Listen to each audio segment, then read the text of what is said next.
Welcome once again to another edition of Shelf Life Book Reviews Online. As always, I thank you for taking the time to watch my videos. Hopefully you find them informative, and when you go to your local bookstore, you will seek out these books, because this book in particular is very highly recommended.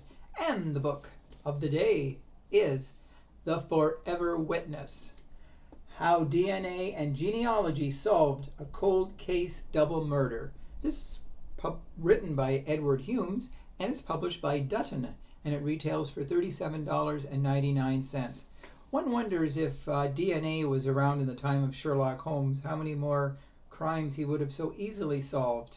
DNA has been around now for quite a few years, and it has helped put a lot of criminals behind bars who would have otherwise escaped undetected.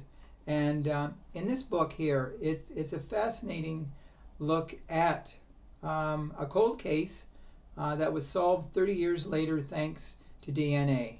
Now, Edward Humes is noted for a variety of great titles. At one time, Anne Rule wrote a lot of true crime books. Unfortunately, she passed away in 2015. And a lot of authors have come along, Edward Humes being one of them. And this book is definitely one that you should add to your collection if you are a fan of true crime. The book revolves around two young people who lived in Vancouver. The female was Tanya von Kuhlenberg, and her boyfriend was Jay Cook. They decided to go to Seattle. It was like a day trip. He had a furnace business, and he was going to Seattle to pick up some furnace products. He was just going to go from Vancouver to Seattle and come right back home. But as they say, the best laid plans of mice and men do not always work out. Unfortunately, the couple disappeared, and a week later, their bodies were found. They were found at least, I think, 10 or so miles apart, which was rather odd. Tanya was shot in the head. She had been sexually assaulted as the bottom half of her clothes had been taken off. Now, Jay Cook was found in another remote area. He hadn't been shot. He had been, viciously tortured and strangled. And so why the bodies were so far apart and different methods of murder took place, because one was shot and one was strangled. So the detectives and police who investigated the case when it first happened in the late 70s had no idea. There were no suspects, basically. So it became a cold case. And suddenly, more modern day, Detective Jim Sharf was assigned the case to see whether he could clear this up.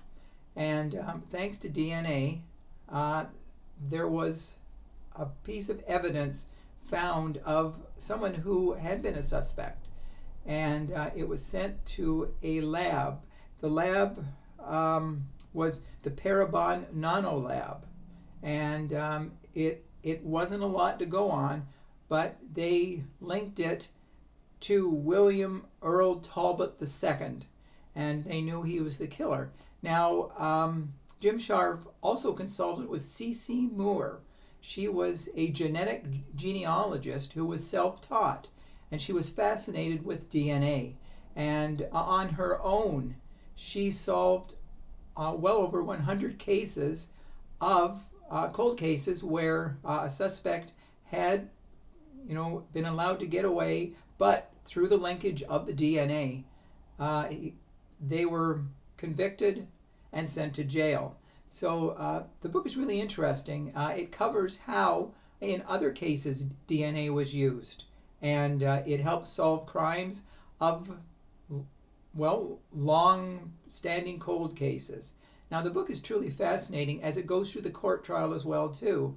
Now, Talbot's lawyer tried to say that he wasn't the killer, even though there was a fingerprint found on the van of the couple. That was basically what cinched it, was one lone fingerprint.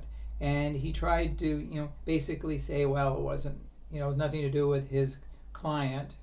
And of course, the jury did not buy that illogical, comments that, oh, they made a mistake with the fingerprint, it likely didn't match, and so there's a lot of controversy with that as well too. But he was convicted and he was sentenced. I think it was life imprisonment, if I'm not mistaken.